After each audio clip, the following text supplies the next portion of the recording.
So today I'm talking about creating community, which is kind of the final chapter in my book. So if you've been following along in MailChimp, you will have seen it. Hey, Mary. Oh, I don't know if I've met you yet, Mary. I would love to. Mary Newts Haven. I hope I didn't say that incorrectly. Hi. So anyways, this will be the final chapter-ish in the book. And the reason I say ish is because there's actually like a back part of it where we take all of these concepts that we've been talking about and we actually are going to make a calendar and a planner, which at that point, maybe I will end up making a planner that goes along with this. Haven't totally decided on that yet, but I'm super excited about the creating community chapter because I know I could say this about every chapter. And in fact, when we used to facilitate Financial Peace University for, Dave Ramsey's system, I used to say it every week. This is my favorite week. And I feel like I've been saying that about all the chapters in my book. This is my favorite chapter, but I can honestly tell you it is my favorite chapter. And the reason is because it really brings everything together. And it is the purpose. It's the whole purpose of the book, learning more about yourself, living a life of forgiveness, changing your mindset. All of that comes together so that you can live out your full purpose. And the best way to do that is in community. And so we've talked so much about, what kind of friendships are good for you and not good for you. And we've really kind of mulled over some of these, what do you have time for in your life? What are the things that you need to let go of? And what things do you need to keep? And if you're keeping them, how do you make them fit better into your life? Like we have talked about so many things. And so all of it comes together to help you fulfill your purpose. And we do that best in community. So this week is actually not even a long chapter. It's actually pretty short. Hey, Amanda, nice to see you. Yay.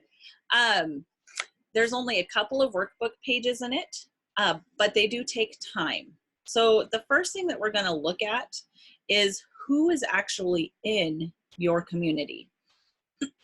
And by this, I mean looking through your social media contacts, your phone contacts, and if you still keep one, I don't know who does, but I'm sure there's some people out there that still do, like your contact planner, the old planners that used to keep all of your contacts in and birth dates and all that stuff. Like those people were so organized. I never actually got around to keeping one of those. So I was quite thankful when, our phones started keeping all of that because I was really good at memorizing phone numbers though. I realize now I hardly know anybody's phone numbers. I was amazing at it back in the day. Now, nope. I can tell you mine, my husband's, and my daughter's. I can't even tell you my son's because I had stopped having to give out his phone number. I never actually had to give it out. I gave out my daughter's for babysitting. So I don't even know my son's phone number by heart. Isn't that sad? It's true though. So anyways, looking through those and writing those people down. One way that I did this was I actually just went through and cleaned my phone, my contacts, and I actually got a hold of each person like, hey, is this still your number? And it was actually a really great time to open up conversation. So that was actually pretty fun. There were several people that I ended up having these great conversations with because I was just saying, hey, is this still your phone number? And it was, and we had a great conversation. So that's just one way you can go about doing it. I always see people talk about how they're cleaning out their Facebook contacts. I think that's a really good thing to do from time to time, just really go through who you have. I'm sorry, my throat is being funky today. I did spray spider stuff yesterday in our shed. We were cleaning out our shed for our yard sale. So that might be why. Anyways, and what I want you to do is we're actually going to have a page in the book where you can actually list out these people. And then I hate to say the word rank.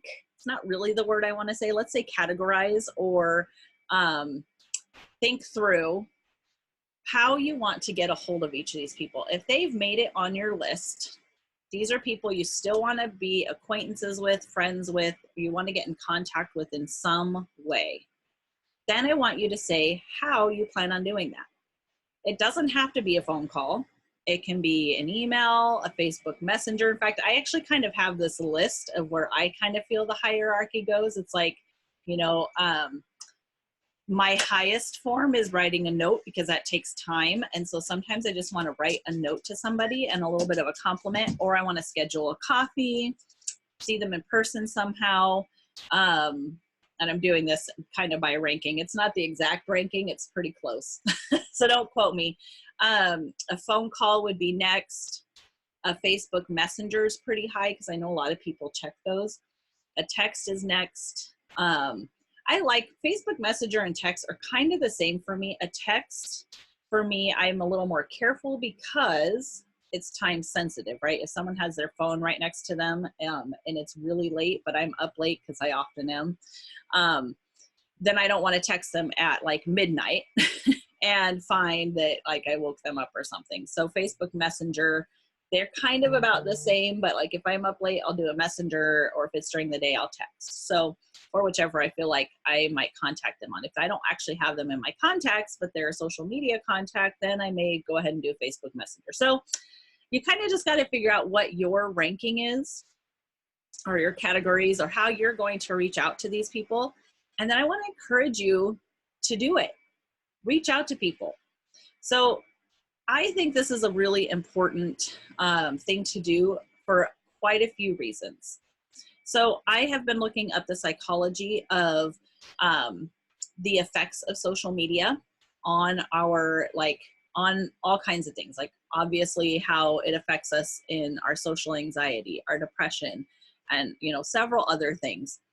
And quite frankly, they don't even 100% know, because it's such a new thing. They don't 100% know what all the consequences of the effects of social media are going to have on us. But I can tell you from my own personal experience that 5 years ago, when I discovered I was having depression, that's what started this whole journey for me, was I found that I wasn't interacting with people. Now, there were many factors in what was contributing to where I got to with my depression, which was really bad. But this was a big component of it. I thought of myself as a more introverted person, which I'm kind of I'm really half and half. Like I can be extroverted and introverted. Like it depends on the situation. I get more filled when I'm by myself. But I can actually get pretty filled from having, you know, social time too. I'm not a big group person. I love throwing groups. I love having parties. I love including people. But being the center of the party does not give me energy. I know this. But anyways, all of that to say that I thought I needed less people time, when really what I needed was more people time on my terms. But I wasn't getting any. All I was doing was interacting on social media. I was, you know, craving those likes and the, you know, comments and all of that stuff.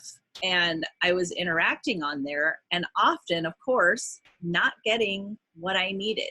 You know, getting that excitement over, oh, somebody liked my post, and then the roller coaster of, oh, somebody disliked it, or nobody said anything, or, you know, there's all these things, or, oh my gosh, that person's life looks perfect.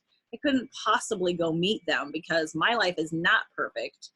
My kids are not perfect. You know, everything that comes along with that. You know, I would have social anxiety because what if people don't like me, or, you know, what if I don't fit in, or whatever. And there's a few beautiful things that happened when I discovered that I was struggling with depression. First off, I realized I needed more social time. So I already said that. But I also recognized, as I started talking to people about it and what I realized that I was needing, I realized I wasn't the only one. And in fact, I can tell you today, as I've been out talking with more women, I've been doing marketing research, I've been like really out having great conversations. If you feel this way, you are so not alone. Loneliness is one of the largest epidemics right now. Now, I don't have any scientific claim behind that, so I'm just going to say it how I feel it. I feel like it's a huge epidemic. Every single person I have spoken with feels that exact same way. I probably have like 2 people in my community that I've been talking to in my circle that are the exception to that. And part of that is because they have social jobs. So they're really good at creating social experiences, and they're with people all the time because of their jobs. And so that actually helps them in a sense. But so many women that I've been talking to are struggling with this. So I want you guys to really look through who is in your community, how you want to reach out to them, and then do it. And set a goal. It doesn't have to be a big goal. It could be like, I'm going to contact one person a week. And great, if that's sending them a messenger, I get it. That can be so nerve-wracking, especially if you're like, I haven't talked to this person in like 20 years. That's okay. The crazy thing about this, I've reached out to several people and just been like, I am so sorry. I have not spoken with you for like 6 months. That was not what I meant for. It's just time went by fast and we're both busy, and I really want to like get together with you, or I just wanted to tell you that I'm thinking about you, or whatever it is that I need to say. And the responses have always been so gracious, because guess what? That other person was thinking the same thing. It was not just me. They were thinking the exact same thing. Like, no, I owe you an apology. You know, I also have just been so busy and I've been meaning to reach out to you and I just haven't. Like, it's just crazy to me how much, I mean, almost every time it's been them basically repeating the same thing back to me. So guys, you're not alone in this. Now, finally, I have not plugged a whole lot through this whole series except for my free book and coaching program, which of course I'll have a link for it. This will actually be the final chapter. I'll have some bonus planner type stuff after this, but the book itself will be done. But I'm going to plug something. So in regards to creating community, I actually had to do that very like strong thinking myself. Who do I want to hang around? What kind of groups can I join? And I've joined a few, but within joining some of those, I've not only seen what I want, I've also seen what I don't want. And some things that I don't want is a bunch of negativity. Like, I get it. There's negative stuff in the world. I have negative stuff in my own life. Trust me. I promise you. But that's not what I want to focus on. I have too short of a life. I have too many things to do. I have a great purpose that I know I need to accomplish in my life to be surrounded by negativity. I just can't do it.